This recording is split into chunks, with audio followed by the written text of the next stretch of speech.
So we all know that Instagram is an ever-evolving platform, to put it lightly. There are constantly new updates, there's new advice, there's new tactics and strategies for you to use to grow or to see success on the platform. And I totally get that that would be super, super confusing. I mean, sometimes it's confusing for me and it's literally my job. I'm like immersed in this world. And even I find it difficult to keep up with what you should be doing on Instagram versus what you shouldn't be doing on Instagram. So I decided to come up with a list of the main mistakes that people are making on Instagram that I see every single day, and to share them with you guys so that you can stop making them on your own channel. So this is the only video that you need to watch if you are struggling to understand what tactics you shouldn't be doing anymore to grow or see success on Instagram. I'm also going to tell you what you should be doing instead, so I'm not just going to leave you hanging. But before we get into it, I wanted to tell you guys about my new freebie. Yay! I haven't had a new freebie in a while, so I apologize. But this one's so good. I've developed a free guide which will help you double your income as a content creator. It's like 35 pages long. It covers everything from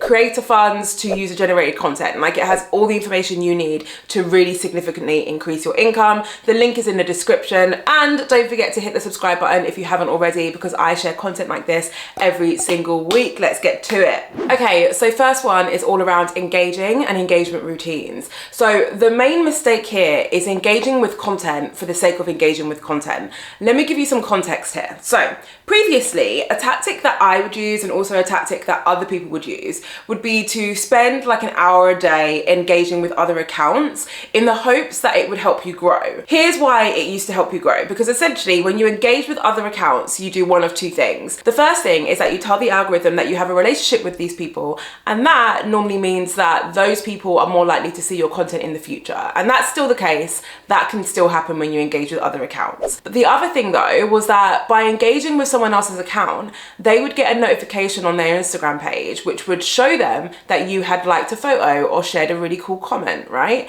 And they would see that and then go and browse your page and potentially follow you as a result. Now, if you've never heard of that tactic, you're probably thinking that is far-fetched, right?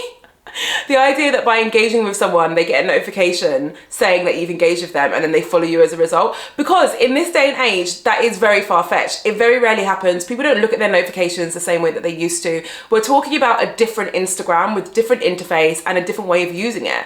So that is not a tactic that I recommend that you do anymore. What I will say though, is I have seen this rise in kind of coaches and creators telling others not to engage at all. So they'll be like, you know, I don't believe in engaging with other people's content or anything like that. And I'm definitely not that far on the scale when it comes to my opinions of engaging. What I believe is if you find content that you like, you should engage with it.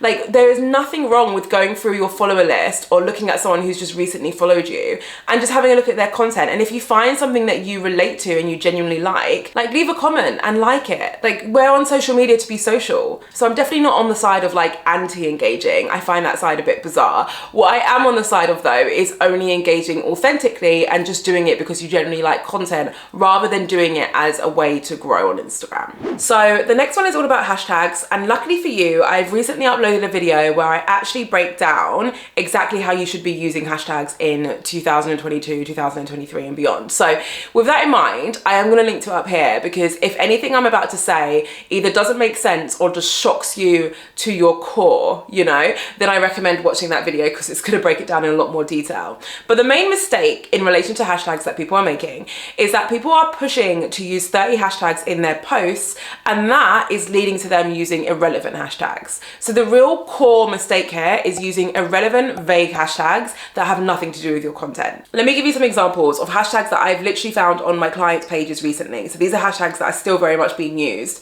and I hate them.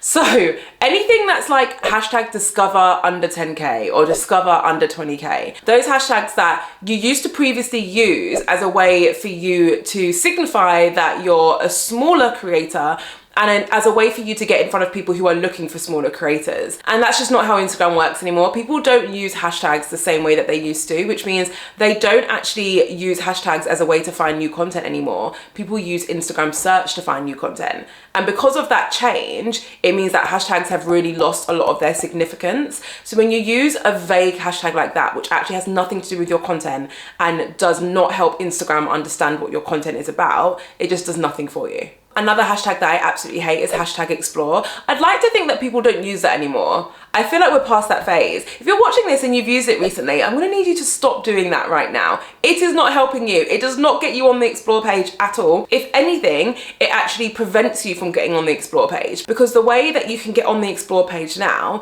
is by ensuring that Instagram understands what your content is about.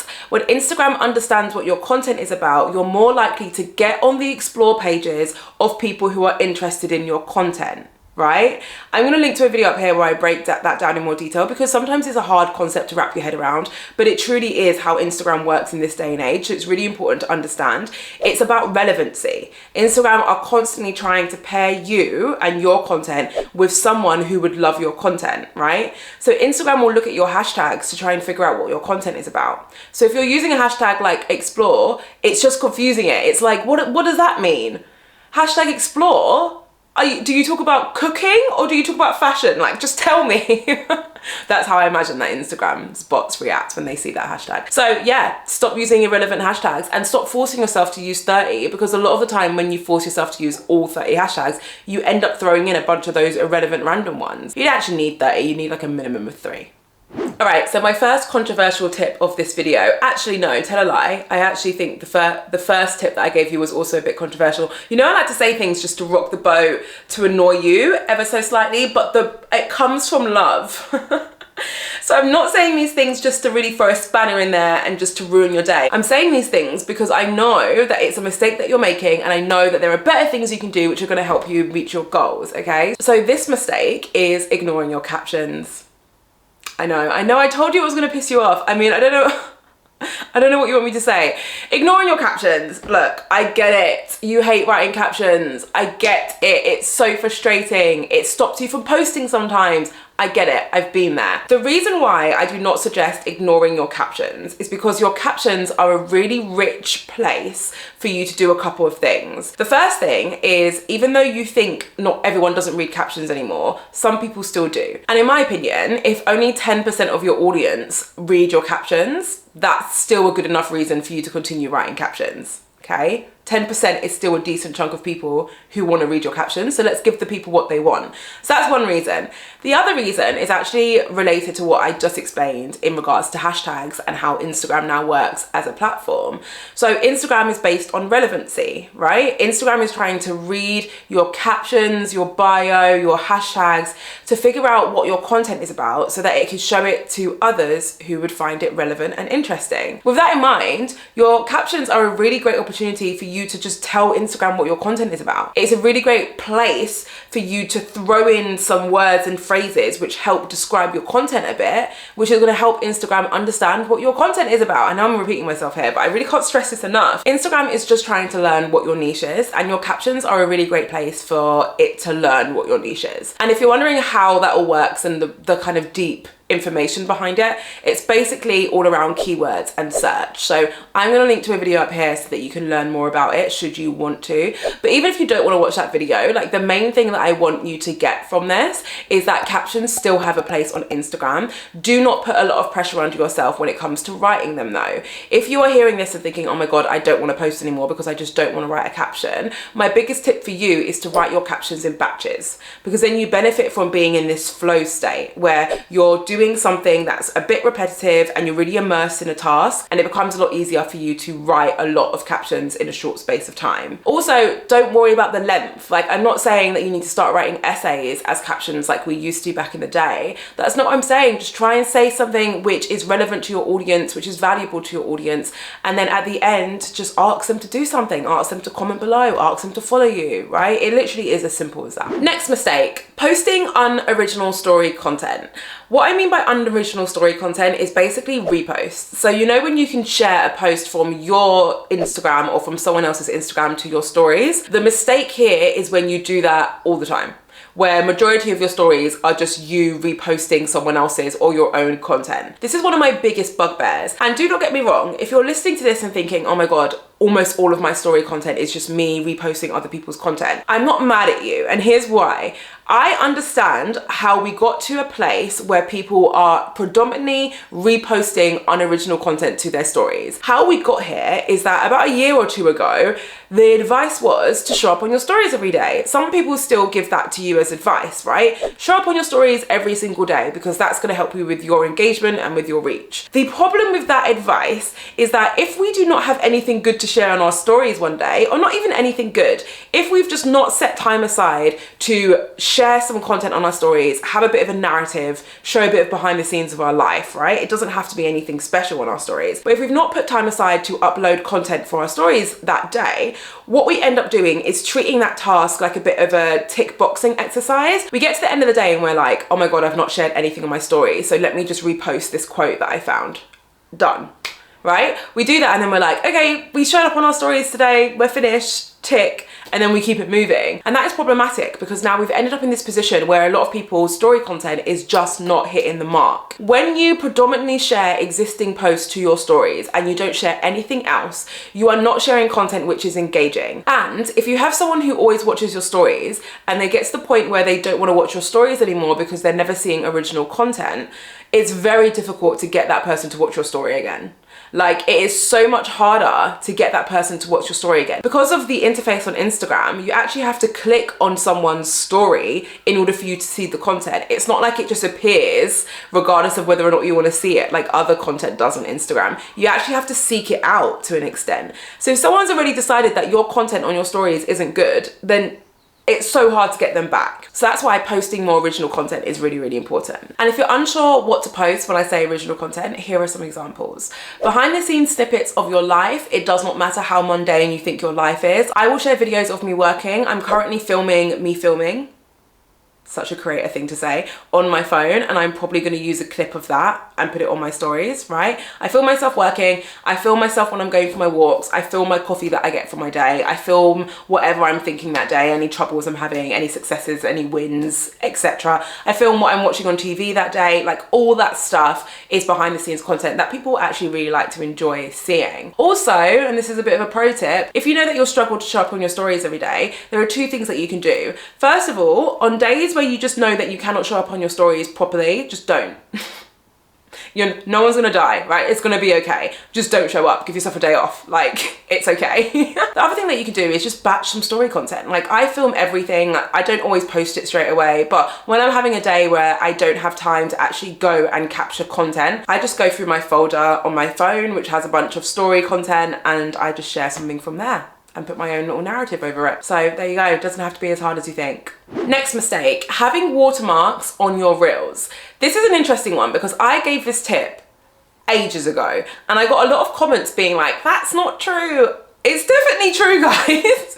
This tip is definitely a thing. So when I'm talking about watermarks, I'm talking about when you've got logos on your video content. So for example, on TikTok, if you use TikTok to edit your videos and then you post it on TikTok and you download it, there will be a TikTok logo on your content and that is a watermark. It's the same thing for Instagram Reels. If you download a reel that you've already created and posted, then there's gonna be a watermark on it, right? Now, the mistake that people are making is that they're repurposing their TikTok content, but in a way that results in them having the TikTok watermark on it. So they are quite simply downloading their TikToks that they've already posted, uploading it onto Instagram as a reel, and they have the TikTok watermark on it. This is a problem because Instagram is quite clearly competing with TikTok. I mean, I don't think that's news. We all know that, right? They are competing with TikTok. They do not want you to create content on TikTok and then just share it on Instagram as an afterthought.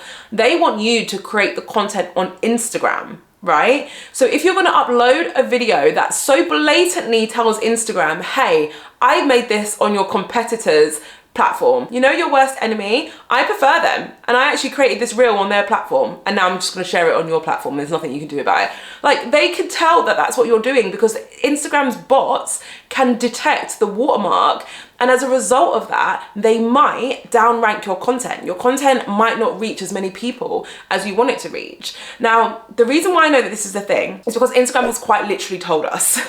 They literally have said, if you have watermarks on your content, then it may not reach as many people as you want it to reach, right? And if you ever see a reel that is performing well that has a TikTok watermark on it, do not take that as evidence that this tip isn't true.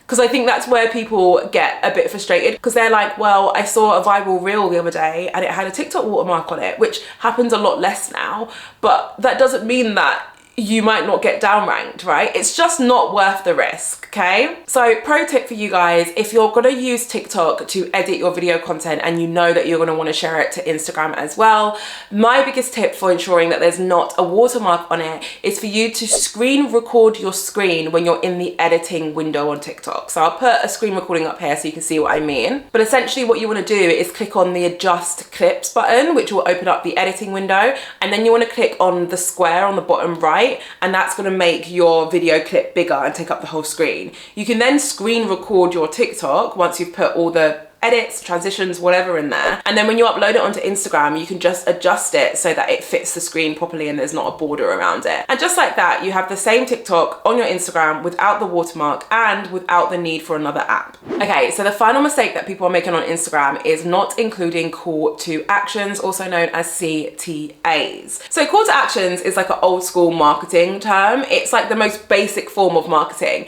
in the sense that you basically ask your audience to do something as a result of watching your content, right? So if you ever watch an advert or you see an advert online, you're always going to see that it's going to end with some form of call to action. It's always going to ask you to do something. This is a super important thing for you to use in your Instagram content, and a lot of people sleep on it, right? They don't see the significance of including call to actions in their captions or at the end of their content. And let me explain to you why it's so important that you use call to actions. If someone has read your caption and gotten to the bottom of your caption where your call to action is usually sitting, that is a very good sign that that person is very engaged with your content, right? So let's leverage that engagement and actually ask them to do something, because if they're already engaged with your content, there's a big chance that what you ask them to do, they'll probably consider doing it. And note that when I say ask people to do something, we're not asking them to like send us money. We're just asking them to do things like share this with someone who you think would find useful, or send me a DM if you want to talk about this in more detail, or comment below, you know, whatever it is. We're just asking them to do something really, really small and basic. And a lot of the time when I talk to people about the importance of including call to actions, their response is, oh, I just don't want to feel like I'm begging or asking my audience to do too much. And there has to be a bit of a mindset flip there when it comes to how you view call to actions. The people we're asking to do something are not people who hate us or who don't want to help us in some way. The people we're speaking to when we include a call to action are people who are already engaged with our content and just need a nudge or a bit of a reminder that there are ways that they can support us or engage with us further. So like at the start of this video when I said, if you like this content, then don't forget to hit the subscribe button. I am not speaking to people who hate this content and do not want to subscribe to me. Instead, I'm reminding people who may have already watched a couple of my videos and just never subscribed to hit the subscribe button, because sometimes we forget. We don't always remember to like people's posts or to comment on people's posts. And sometimes we need a bit of a nudge to tag someone who might find that post interesting, right? So try and see it like that versus like begging someone who hates you to send you money, because that's obviously that kind of call to action just isn't going to work. Okay, so that's it. Those are my top mistakes that people are making on Instagram. I could probably do a part 2 if I'm being honest, so let me know in the comments if you want a part 2. If you feel like hanging around and watching more of my content, which I would love you for, I recommend watching this video. It's all about my top 9 features on Instagram that you've probably never heard of but that you will absolutely love. Thank you for watching. As always, I'll see you in my next video.